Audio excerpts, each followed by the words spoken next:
Hey guys, absolutely great to have you here today. In this video, I'm going to talk about 3 common mistakes that you can make that will absolutely destroy your ability to shallow out that club, square up the face early, and hit those nice, consistent, straight shots just like the pros are doing. Now, we all know we don't want to have that steep swing. We don't want that club to really steepen up.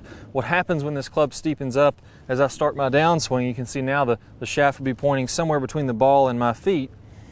When my hands continue to swing forward, what happens is this club kicks back in very late in the swing. It gets stuck behind us. We hit that dreaded slice. Very difficult to square up the face. Or at the last second to try to compensate, we flip our hands and we get a big hook, and that can get you that two-way miss. So you start blocking shots to the right or slicing, and then you can hook. Two of the biggest misses that good players have, or really all players have. So I've noticed that most all mid to high handicap players get a little too steep in the early transition. Part of this comes from keeping a very firm, tight left hand, the wrist here. So if I really grip this club hard and I'm thinking I really want to hit this thing, as I start down, if my left forearm is very tight, what you'll notice is that there's a slight cup in my left hand. So if I make a fist like I'm going to punch something, if you look from side on, what's going to happen here is my knuckles, instead of being flat like this or even a little bit bowed, which is what we need to do to shallow out that club, I'm naturally going to keep my knuckles up a little bit. The reason is if I was going to punch something here, if I was going to hit that, I could let my hand go this way and my wrist would be okay. But if I get tight and I try to punch that and my wrist was like this, that would kind of snap my wrist back. I could really hurt your wrist. So naturally, when we make a fist, when we tighten up our left hand, we're going to see that it gets a cup there.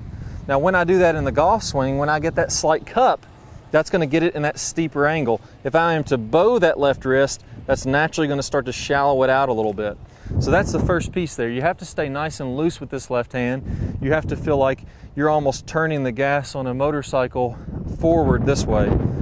So with the left hand, that would be rotating that handle in this direction. Now, if I do that, what's naturally going to happen is it's going to shallow out that club. So the first part of this drill, go ahead and take it to the top of the swing.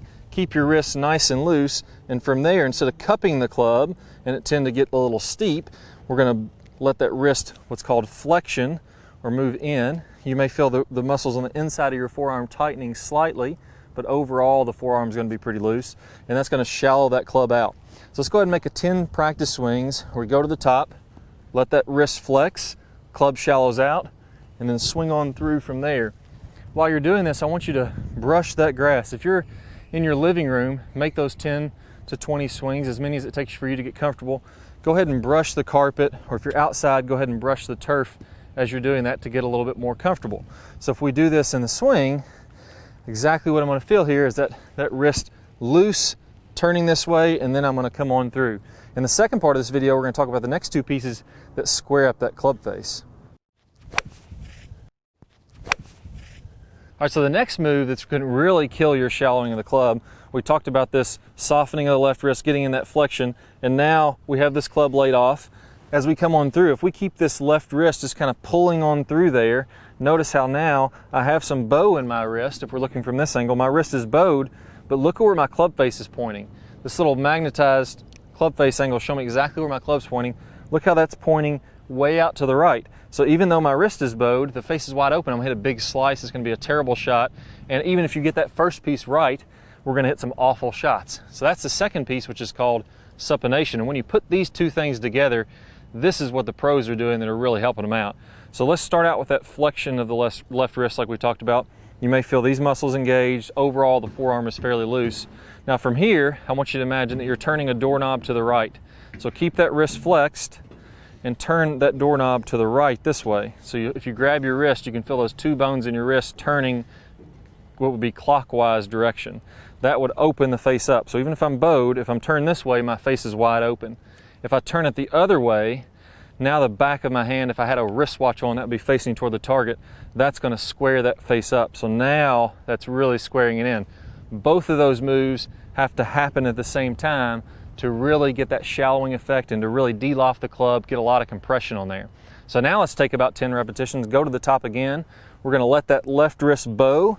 Forearm is nice and relaxed, not feeling like we're tight or my knuckles are going to go this way.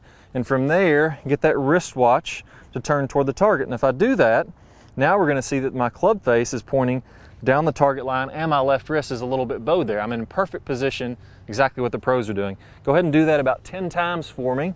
Even over exaggerate that until you close your club face a little bit. Most people tend to go too open. Let's close it a little bit. One small point here, if I look at my elbow pit, we're doing this with my forearm. Notice how my elbow pit isn't changing. The angle of my elbow isn't changing, or the direction. If I had a laser shooting out of my elbow, that wouldn't be moving. If I'm trying to do this with my upper arm, and now my elbow is moving all over the place, you can see how that angle is changing. That's happening from up here in my upper humerus and my shoulder. That's when you're going to start getting an over the top. If you start rotating that muscle up here, your shoulders are going to come over the top. You're going to tend to swing across the ball, and you could get a slice. So make sure that's happening from the forearm and the wrist, putting those two pieces together. If we're doing this correctly, my elbow pretty much facing the target all the way to contact. Now the third piece of this, if we really wanted to mess this up, it's pretty hard to mess it up at this point. We got these great wrist angles, but if we were going to still try to mess this up, what we would do is get these great wrist angles, and then we'd keep our body really closed. So my hips wouldn't open very much. They're kind of square to the ball. My belt buckle's facing in front of me. And from there, I have these great wrist angles coming down, but now I can't keep the club moving forward unless I flip my wrist at it. So we could have all these great shallowing moves, but if I don't open my body, I have to flip that wrist. So the last piece in there is once I get these great wrist angles, now I have to go ahead and let my body open up to square up that club. If my body opens, now I can have that de-lofting action, I can have that square club face, and everything's going to be great just like the top pros. If my body stays square, now I have to flip at the ball. And the way to visualize this, if you imagine you have a ceiling fan, and this is the blade of that fan, and imagine I had something attached to that blade of the fan, maybe a string, something along those lines.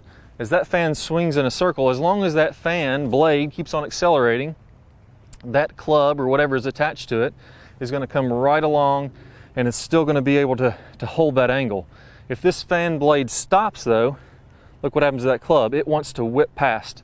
Same thing's happening with your body. If my hips stop, now my club and my hands want to flip past my body or flip past my hips to keep that club moving forward. That's a conservation of angular momentum. It's a big fancy word, you don't have to know that. All we got to know is keep those hips moving forward. So another 10 reps. Let's go ahead and pause. Got the great wrist angles, squaring it up with our forearm and our wrist. Get those hips open and pause right at contact. My hip should be about 45 degrees open, and my club face should be square. I don't want it open like that. Once we're comfortable with that, let's put all these pieces together, and let's go ahead and make some practice swings, just brushing the turf or brushing the carpet if you're in your living room. Once you've done these in slow motion, you're well on your way. We can put these together, go out to the range, and actually hit some shots.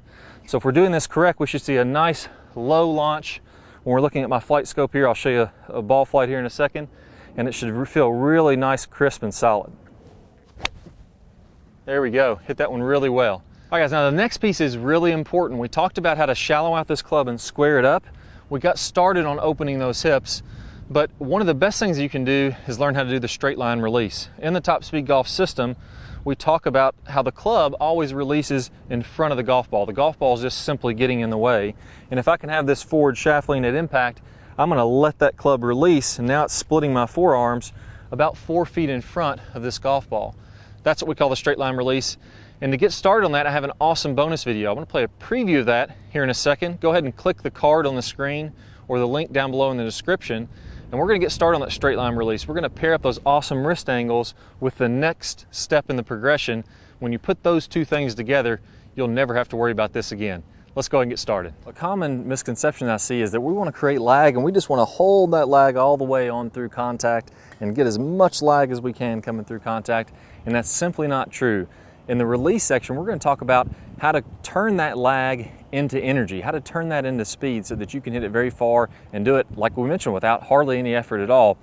And as we're coming through contact, we're going to fully release this angle as we're about 45 past contact. So if I draw, a 45-degree angle, I should be looking at both arms, nice and straight, the club splitting those arms, so that by releasing the club, by getting this angle to release as we're coming through contact, that's what's going to create the speed.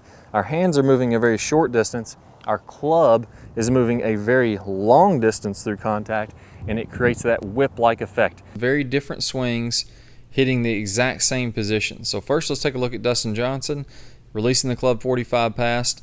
And the reason we're going to see such different swings producing similar positions is that this is the real physics of how this has to happen. Here we're looking at Sergio Garcia. Again, we're going to see tons